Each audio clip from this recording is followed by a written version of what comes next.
everyone! Today you're going to learn the Stonewall setup. This setup is playable for both colors, but for the purposes of this video, I'm going to focus on it from the black perspective.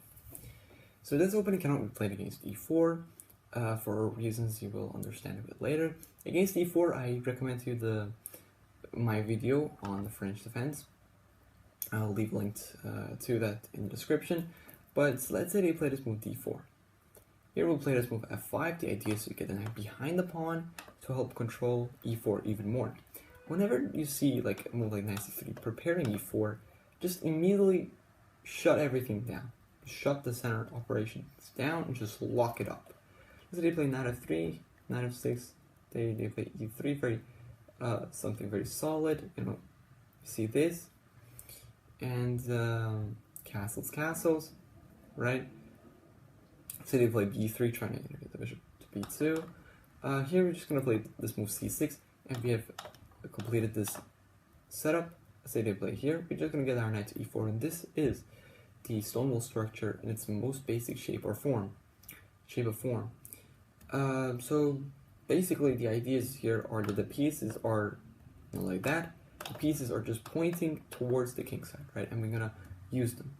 One idea is just like throw our pawns, maybe dislodge the knight and get the queen all over to h4 to threaten mate, hoping that our opponent wouldn't see it and we sneak in. Of course I was joking, in case you didn't get it. And another idea, maybe to just put the rook up and over, slide it up and over to join the kingside convention with the bishop and knight. The other idea is to get the knight to f6 to get in touch with its comrade, or maybe we can zigzag our bishop all over to h5. So yeah, and from here it's most likely going to get traded off for knights. So it's a very depressing story, right?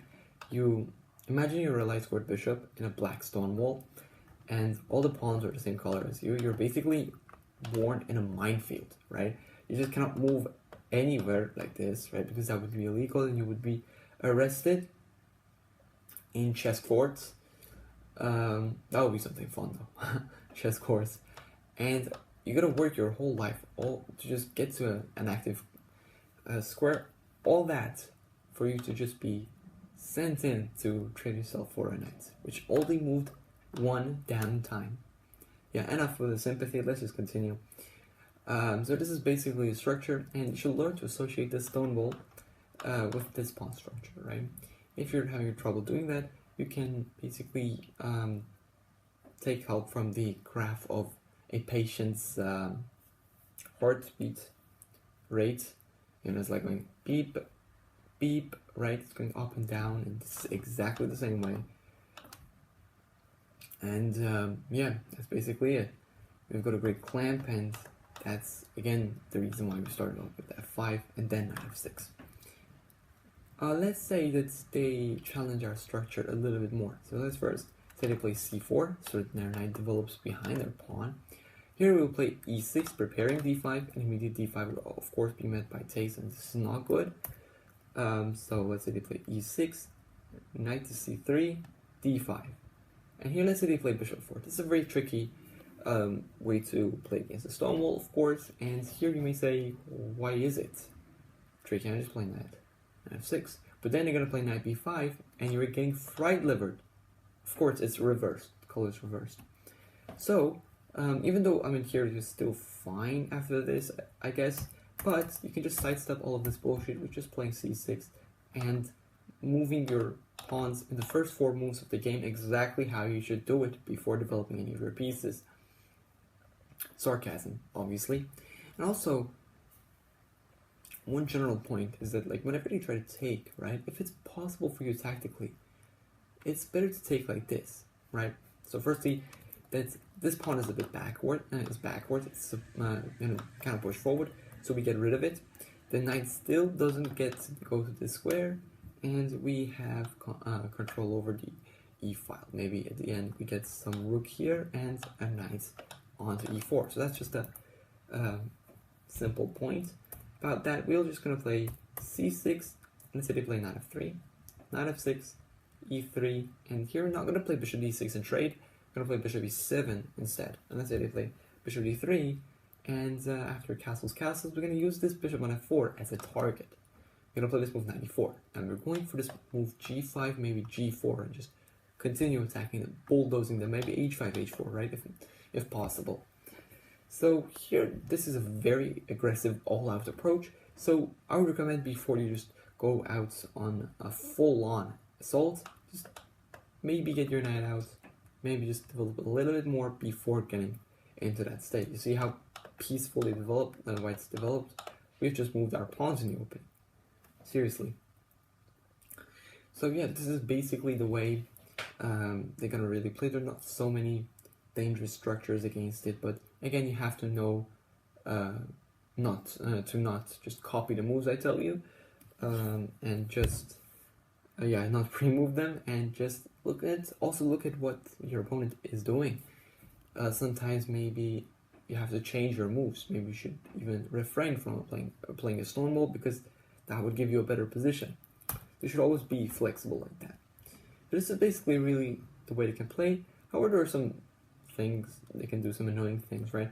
There are some ways they can just like go with this move. It's called Staunton Gambit. You know, like they have some lines like this. You can play f3, and it's very annoying in some cases. Or they can play this move bishop g5, which seems a bit intimidating because they play bishop h4. What? You gotta trap them, of course. Or not. e3. e3 is the only move here, yeah. It's threatening a checkmate in 1, and if you defend it, this is the other point of the move e3, the bishop survives, and it wins a pawn on its way out.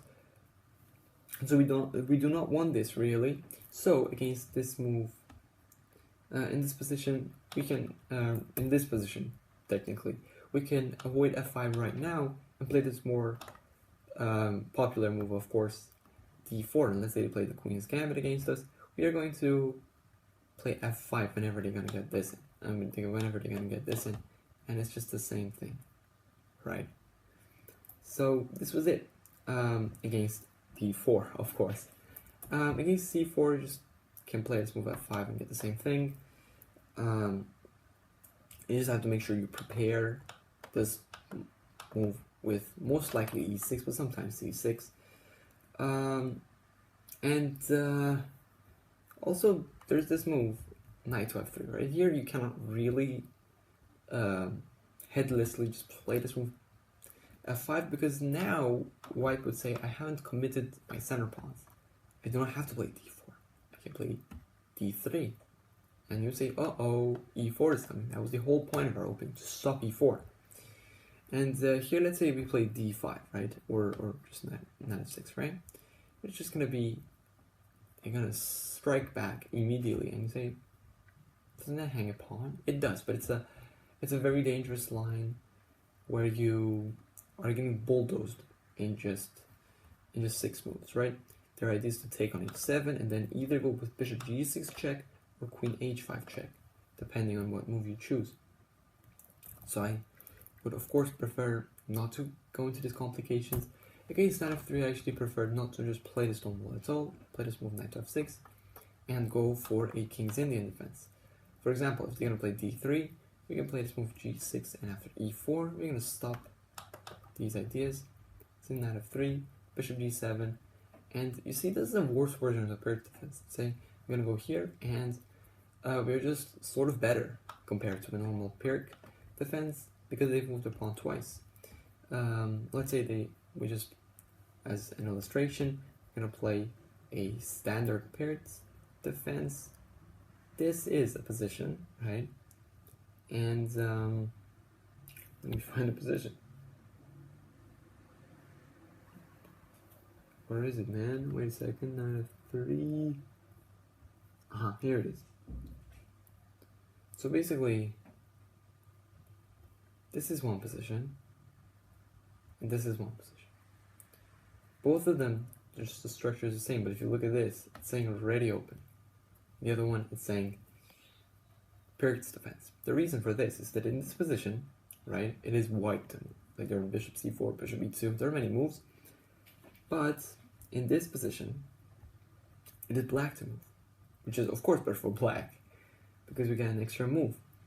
And like if they play bishop c4, we can immediately go with this very nice tactic, knight takes c4, and winning our knight back, and just racking open their center. We're in a very good shape here. So this was about the Stonewall.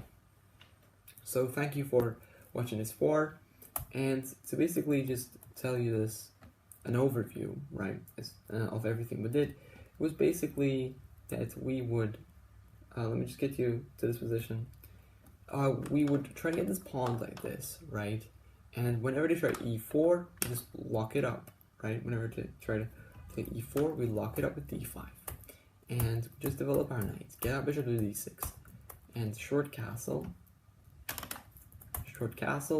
and we just would finish the structure.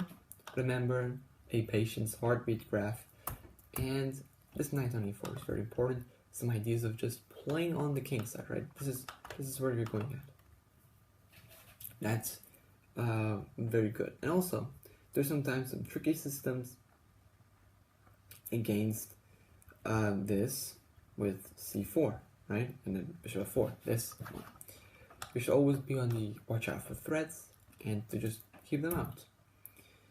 Also, when the bishop is out on f4, we would like to avoid playing bishop d6.